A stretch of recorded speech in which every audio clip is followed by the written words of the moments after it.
नमस्कार। देश काल में आपका स्वागत है। मैं हूं मुकेश कुमार।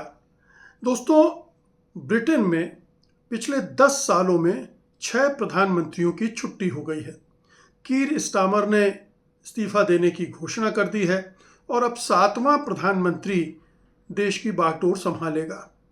2016 से ये अस्थिरता शुरू हुई थी। 2016 से अब तक जो प्रधानमंत्री गए हैं, मैं उनके नाम ले देता हूँ।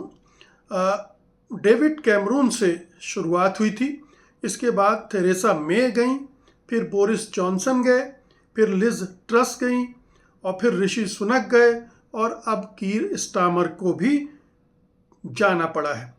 कीर स्टामर अभी 2024 में ही चुनकर आए थे, प्रधानमंत्री बने थे लेबर पार्टी के, लेकिन इन 2 सालों में ही उनकी सत्ता डावाडोल हो गई। पार्टी के अंदर से ही विरोध शुरू हो गया। लेकिन इस विरोध को या इस घटना को केवल पार्टी के अंदर चल रहे मतभेदों के तौर पर नहीं देखना चाहिए। ये दरअसल एक बड़ी फिनोमेना है जो 10 साल पहले शुरू हुई थी और वो उसके नतीजे हमारे सामने आ रहे हैं। ये एक राजनीतिक अस्थिरता पैदा हुई है और यही नहीं बल्कि आर्थिक क्षेत्र में भी ब्रिटेन को ज़बरदस्त झटके लगे हैं, बड़े झटके लगे हैं। उनकी चर्चा भी करूंगा कि कैसे उसकी जीडीपी पूरी तरह से गिरी है, कैसे रोजगार कम हुआ है और कैसे बड़े पैमाने पर निवेश भी कम हुआ। और इसका एक तीसरा पहलू भी है, उस पर भी बात करेंगे कि कैसे हेट क्राइम बहुत बढ़े हैं। प्रवासियों के खिलाफ आए दिन वहाँ पर हेट क्राइम हो रहे हैं, हेट स्पीच बढ़ी है। तो ये 3 पहलू हैं और इनकी शुरुआत होती है 2016 से। 2016 इन सारी जो उथल पुथल है या गिरावट है उसकी जड़ में है। 2016 को याद कीजिए। 2016 दरअसल ब्रेग्जिट का साल था। उसके 1-2 साल पहले से ब्रिटेन में ये मांग जोर पकड़ने लगी थी कि हमें यूरोपियन यूनियन से बाहर आ जाना चाहिए, ब्रिटेन को एग्जिट कर देना चाहिए। उसी से शब्द बना ब्रेग्जिट। तो ब्रेग्जिट कर लेना चाहिए और इसको हवा दी दक्षिणपंथी ताकतों ने, यहाँ तक कि बाहरी ताकतों ने भी। और ये बाद में खुलकर सामने भी आया कि एक पूरी नरेटिव बनाया गया दक्षिणपंथी ताकतों के ज़रिए, कारपोरेट्स के ज़रिए, विदेशी ताकतों का भी उसमें वो शामिल थे और पूरे कैंपेन चली, हेट कैंपेन चली प्रवासियों के खिलाफ। दूसरे, ईयू का जो संबंध था ब्रिटेन से, ये लोगों को मन में बैठा दिया गया कि इससे उसकी संप्रभुता कम हुई है ईयू में शामिल होने से। यानी ब्रिटेन अपने फैसले खुद नहीं ले पा रहा है, यूरोपियन यूनियन में साझे तौर पर उसे फैसले लेने के लिए विवश होना पड़ता है, जो कि उसका दूसरा पहलू भी है, लेकिन उस पर हम बाद में आएंगे। तो इसी सवाल पर ब्रिटेन विभाजित हो गया और एक ब्रेग्जिट को लेकर एक रेफरेंडम हुआ जिसमें ये तय करना था कि साथ में रहे यूए के या बाहर हो जाए। और करीब 2-2.5% के अंतर से रेफरेंडम में ये फैसला किया गया कि हमें ईयू से बाहर होना है। हालांकि दो राज्य ऐसे थे जिन्होंने साफ तौर पर खारिज कर दिया था कि हमें ब्रेग्जिट में रहना है, हम ब्रेग्जिट से बाहर नहीं होना चाहते हैं। और जिसकी वजह से, और ये राज्य थे स्कॉटलैंड और उत्तरी आयरलैंड। तो इन दोनों राज्यों ने तो साफ तौर पर कहा था कि हमें ब्रिटेन में रहना है।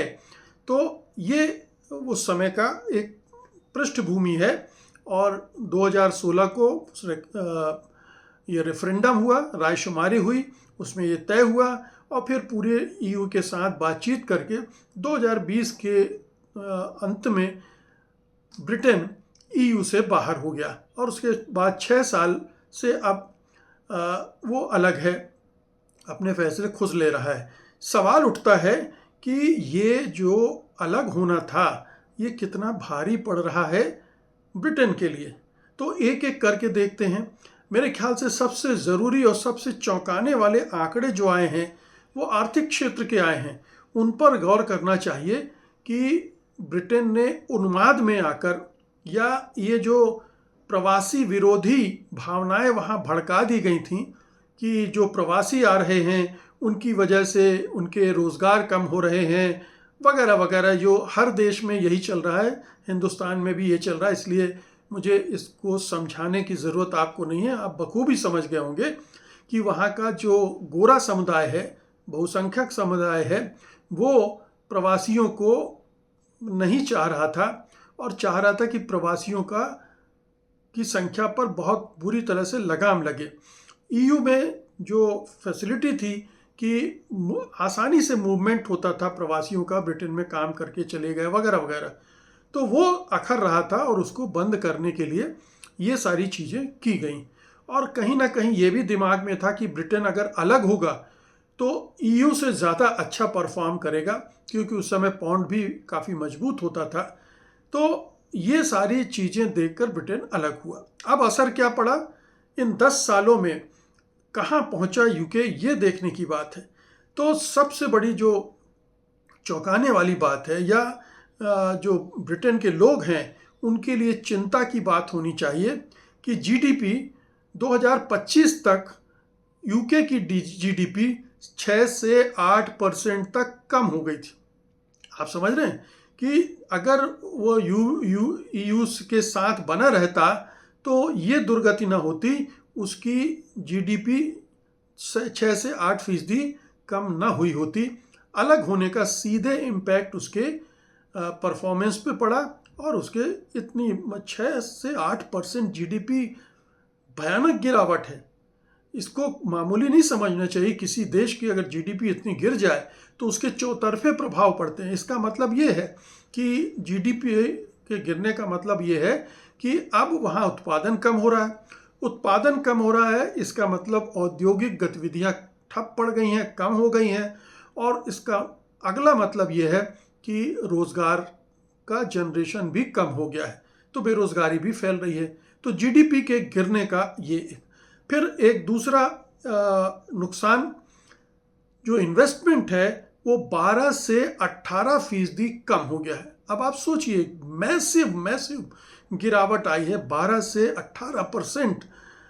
जो मैं कह रहा था कि जीडीपी में गिरावट आई है, तो उसका असर क्या है। तो जब इन्वेस्टमेंट नहीं होगा, अगर ब्रिटेन की इकोनॉमी के बारे में पॉजिटिव आउटलुक नहीं है लोगों के, इन्वेस्टर्स के दिमाग में, तो इन्वेस्ट क्यों करेंगे। तो इसीलिए इन्वेस्टमेंट जो है 12 से 18% गिर गया, जिसकी वजह से औद्योगिक गतिविधियां कम हो गई, और इसकी वजह से एम्प्लॉयमेंट 3 से 4% जनरेट होना कम हो गया। तो एम्प्लॉयमेंट में भी कमी आ गई, और जो उत्पादकता है, प्रोडक्टिविटी है, वो भी 3 से 4% कम हो गई। तो आप ये देख सकते हैं कि ईयू से हटने का आर्थिक नुकसान एक तबाही के रूप में आया है ब्रिटेन के लिए। हालांकि ब्रिटेन ने अब कई देशों के साथ पैक्ट वैक्ट किए हैं, लेकिन उनका असर वैसा अभी तक तो दिखने में नहीं आ रहा है। इन 10 सालों में ब्रिटेन पीछे ही गिरता चला गया है, पीछे ही हटता चला गया है। और मैं आपको बता दूं कि लेबर पार्टी में अब, बल्कि पूरे ब्रिटेन में ये सोच बन रहा है कि हमें ईयू के साथ अपने संबंधों को फिर से रिविजिट करना चाहिए, रीसेट करना चाहिए। और उसके बारे में लेबर पार्टी के प्राइम मिनिस्टर कीर स्टारमर, जो चले गए, अब इस्तीफा दे दिया, वो प्रयास करना शुरू कर चुके थे और आगे इस दिशा में काम होने वाला था। तो ये जो है ये साफ दिख रहा है। फिर प्रति व्यक्ति आय, औसत परिवार को सालाना हज़ारों पाउंड का नुकसान हो रहा है, ये तमाम चीज़ें होने की वजह से। फिर खाद्य की कीमतें बढ़ी हैं, खाद्य पदार्थों की, सप्लाई चेन में डिस्टर्बेंस पैदा हुए हैं, और कुछ सेक्टर्स जैसे फिशिंग और ऑटोमोबाइल है, वहाँ पर भी दिक्कतें पैदा हो गई हैं। तो ब्रेग्जिट का सीधे सीधे नुकसान ब्रिटेन की अर्थव्यवस्था में दिख रहा है। अब हम जरा राजनीतिक पहलू को लेते हैं। तो राजनीति में, जैसा मैंने कहा कि बुरी तरह से अस्थिरता बढ़ी है। 6 प्रधानमंत्री बदले जा चुके हैं, और ब्रेग्जिट की वजह से अस्थिरता हुई है। लगातार 2 स्नैप पोल हुए ब्रेग्जिट की रेफरेंडम के बाद, 2017, 2000 और 2019 में। फिर संसद में लगातार डेडलॉक पैदा होते रहे, पार्टियों के अंदर विद्रोह हुए, खास तरह से जो कंजर्वेटिव पार्टी है उसमें लगातार विद्रोह हुए, लीडरशिप क्राइसिस दोनों ही पार्टियों में बनी हुई है, लेकिन कंजर्वेटिव पार्टी में ज़्यादा बनी हुई है। और ब्रेग्जिट के बाद एक प्लेबिसिटरी डेमोक्रेसी, जनमत संग्रह वाली लोकतंत्र को बढ़ावा मिला, जिससे जो पारंपरिक पार्टी अनुशासन है वो भी कमज़ोर हुआ है। तो ब्रेग्जिट ने इस समस्या को गंभीर बना दिया है, कंजर्वेटिव पार्टी को अस्थिर कर दिया है। लेबर सरकार भी अब परेशान है और उसने भी रीसेट के लिए कोशिशें शुरू कर दी हैं। तो ये तो राजनीतिक पक्ष हो गया। आर्थिक पक्ष देख लिया आपने, कितना बुरी स्थिति बन गई। राजनीतिक पक्ष में ये देखा कि कितनी अस्थिरता पैदा हो गई, और अस्थिरता पैदा होने से बहुत सारे फैसले लेने में दिक्कत हो रही है, देरी हो रही है, तमाम ज़रूरी फैसले रुक जाते हैं। तो इस स्तर पर भी एक गतिरोध खड़ा हो गया। अब आते हैं तीसरा जो बड़ा महत्वपूर्ण हिस्सा है कि इन सालों में समाज में तनाव और अलगाव बढ़ा है।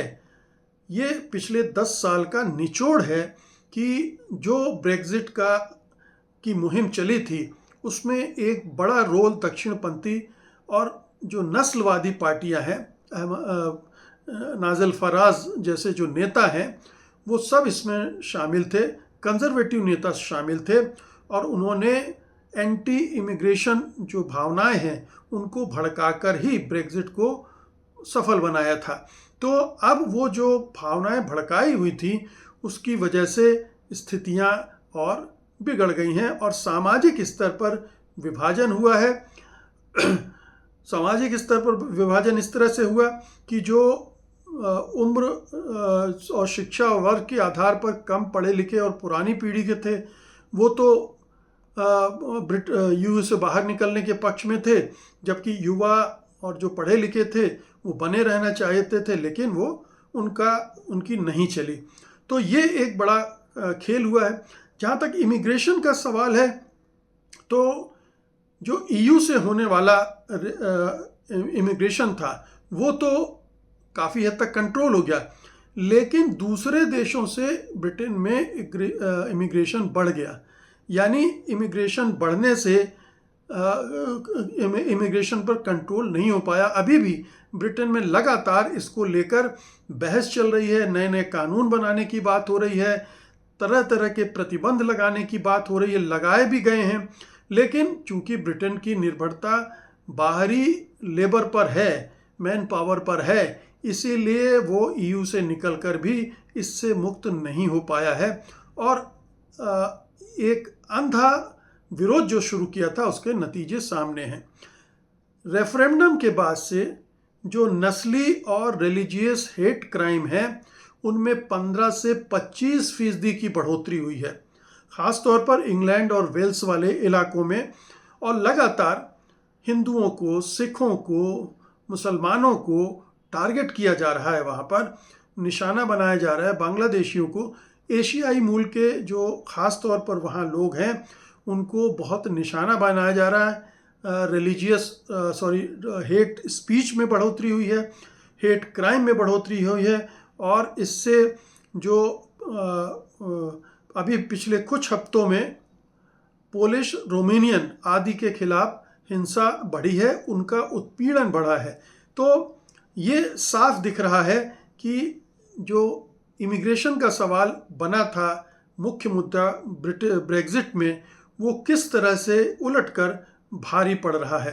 तो कई अध्ययन हैं बताते हैं कि एंटी इमिग्रेंट एटीट्यूड्स बहुत पुख्ता हुए हैं, बहुत कट्टर हुए हैं और इमिग्रेशन को लेकर चिंता शुरू में तो घटी थी, लेकिन 2022 के बाद फिर बढ़ने लगी और अभी भी ये ब्रिटिश की राजनीति में एक बहुत बड़ा इशू है। हॉस्टिलिटी में जैसा मैंने कहा कि उछाल आई है। कई जगहों पर जो प्रवासी हैं या नागरिक होते हुए भी, ब्रिटिश नागरिक हैं लेकिन गैर गोरे हैं, अश्वेत या कलर्ड पीपल जिनको कहते हैं वो हैं, उनके खिलाफ हिंसा का आलम बढ़ता जा रहा है।